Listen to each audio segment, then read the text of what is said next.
that time of week. It's that time of day. And for some of you, it's probably that time of month, but that's okay. We just keep on rocking. This is the Dickerods. We are rolling into another week. Sorry, I'll control it. Glenn is trying his best to keep it under control. Drew said something funny. Now, as always, we start off with the most interesting topic on the show, soccer. Well, unfortunately, I was gone most of the week, so all I can tell you is there were some Euro qualifiers. I don't know what happened, but that may be the best news you hear of soccer all week. Yeah, who gives a So, we also have some MLS playoffs coming up this weekend. We'll be sure to talk about them slightly on next week's podcast. Glenn probably won't care, so it'll be short again. Very short. Glenn. What? The NBA, one of the only significant things to happen, other than a few fiery fights that happened in preseason. Yeah. These kids need to calm the heck down. Seriously. Zion Williamson. Yeah. Give us the news. Zion's got a little bit of a knee injury. It's nothing significant after hearing today. It doesn't sound like it's going to be anything that's going to end up causing any serious issues down the line. I believe it said that he banged knees at some point during the last preseason game for the Pelicans, and he will be out for the first couple weeks of the season. Overall, though, there's nothing really too terribly serious about it in the sense that it's going to hurt him long term. It's probably honestly better that it's doing and happen early on in the season as opposed to later on. But yeah, nothing too serious with that. He'll be all right. I'm glad to hear Nike's not under fire for this one. So yeah, seriously. Now it's Jordan's fault. So, NFL. Injuries. Not a whole lot of news happening here either. Nope. Or maybe we just don't care. But Glenn, give us some news in the NFL. Well, Patty Mahomes yesterday in the Thursday Night Football game. I don't know exactly how it happened because I wasn't watching because I was watching a much more important game that let me down anyway, known as the New York Yankees Houston Astros game. But regardless, so Pat Mahomes ended up suffering from a dislocated kneecap, and that seems to about be all that ended up happening with it as well. While it might have looked a little bit more scary and stuff like that when that actually went down, they did MRIs and what's not, and everything else is actually fine. Apparently, I even saw someone that said this is literally the best case scenario of what could have actually happened to his knee, just being his kneecap was out of place basically and just had to put it back in place, and he should be fine. I think that it said he'll miss 2 to 3 games or something like that, so really not that big of a deal for him. Not too shabby. You do hate to see stuff like that because you look back at I can't remember that was last year or the year before. You have playoffs where all these star guys are injured, and you're like, what would have happened if you have your starters in? Yeah. It changes the whole league, changes the whole dynamic. It's a lot different now for them. I don't know even who honestly won that game last night. I got no clue. But now you got 3 weeks Kansas Pat City. Mahomes. Kansas City did, 30-6. So what they stomped them. There. Wow, who did they play against? They played against it's a good question, Glenn. Someone irrelevant if they beat 30-6. Jeez. But regardless, now you got 3 weeks of no Patrick Mahomes. I don't even know who their backup quarterback is over in Kansas City. Who knows what happens with them for the next 3 weeks? They got enough offensive tools, I think, when it comes down to it. They shouldn't be that big of a deal, but as long as you got someone halfway competent back there. But, we'll see what happens. They'll be all right. They'll be all right. Now, they'll be fun. MLB postseason. Glenn. Such a letdown. Let us hear your wallows of pity. My wallows of pity. So I was at the Yankee game in attendance on Tuesday, and it was a 1-1 series.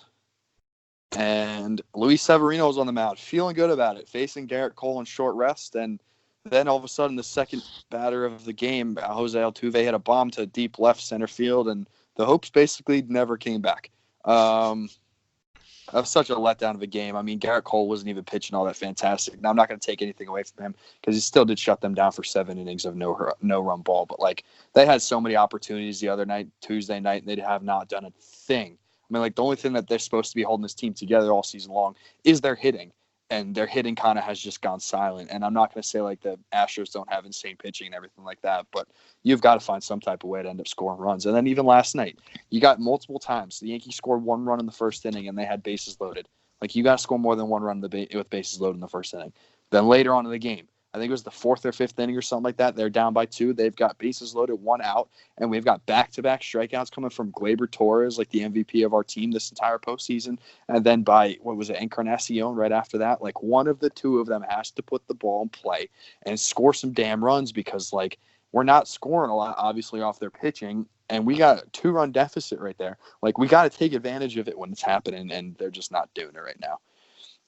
And surprisingly enough, I mean, of all the things that happened, the fact that the Yankee pitching hasn't been that awful is almost shocking to me, too. Like, I'm not going to say it's been great because they did give up 8 runs the other night. But, like, I was there on Tuesday, and their bullpen pieced it together when Severino wasn't working. And the game before that, when Paxton was out, he went like 2 innings or whatever, and their bullpen still pieced it together to put together a good enough outing. I understand they lost the last 3 games, but, like, they haven't been doing terrible pitching-wise, and their offense just is not doing a thing.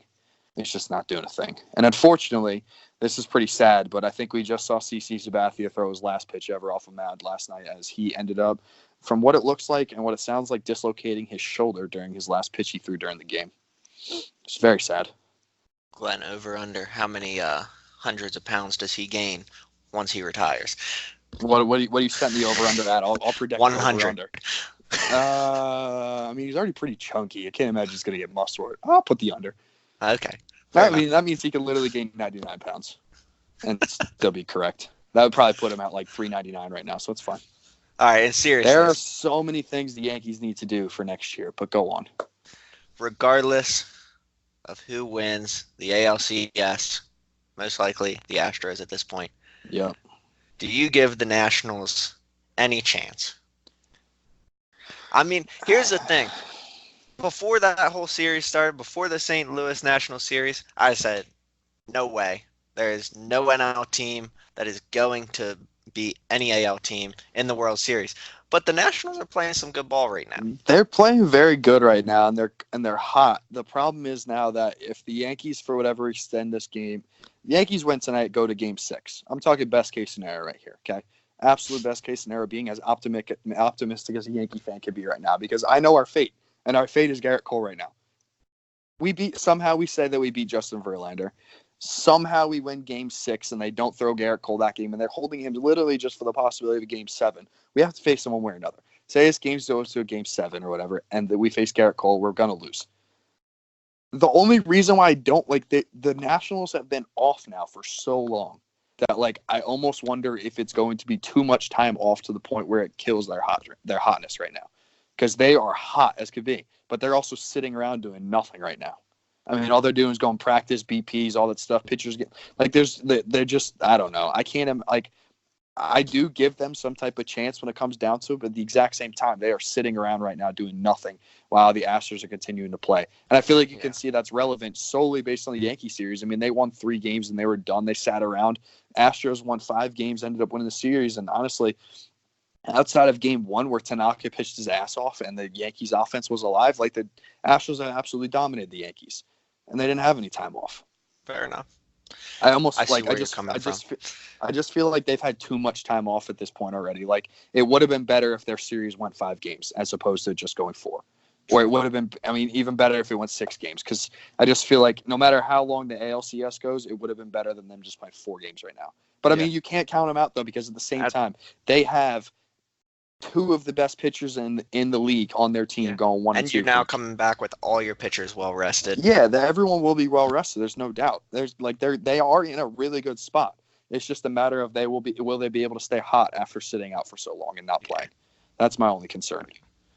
And it sucks because I honestly don't want to see at this point. I would love to see the Nationals win solely for the purpose of because Bryce Harper just left them to go try and win a championship in Philly. And then how dope would it be if they won the next year? That'd be insane.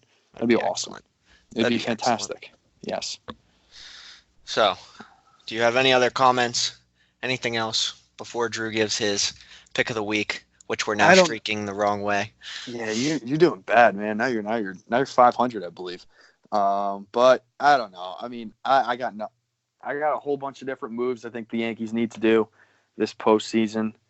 I mean, one starting with offering up the entire franchise to Garrett Cole, like literally, like here's 3 years, $150 million, plus you can own our thing and you can be part owner of the stadium and whatever you want for the rest of your life. But like that better be their only offseason move because I mean they get Garrett Cole and they never have to face him again and then we win. But unfortunately, it's just false optimism at this point. Like I got nothing. I'm like low key just like upset thinking about like Game 5 tonight as they face Justin Verlander, who even if he loses, he wins because he goes home to Kate Upton. Like what the hell? Amen.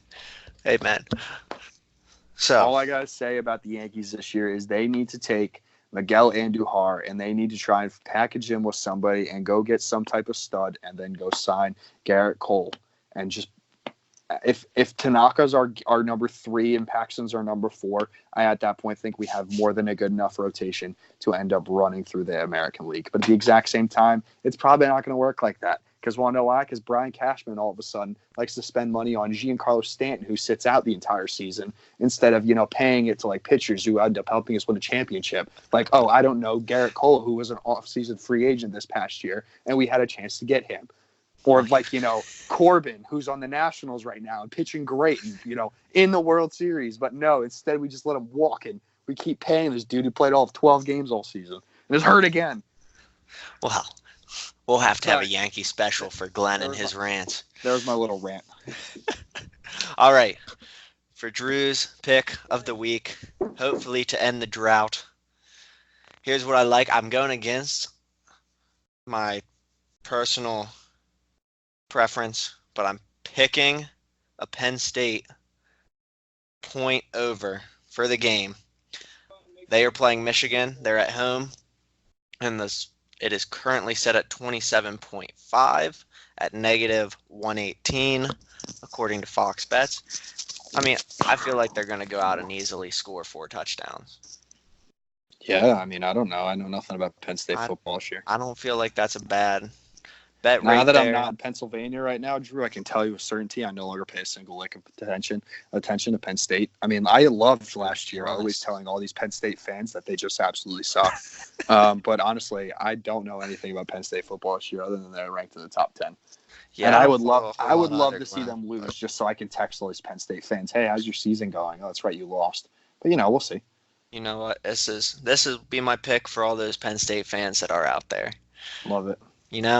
Got to give them some love, even though I don't like betting on, as much as I can call myself a fan, kind of.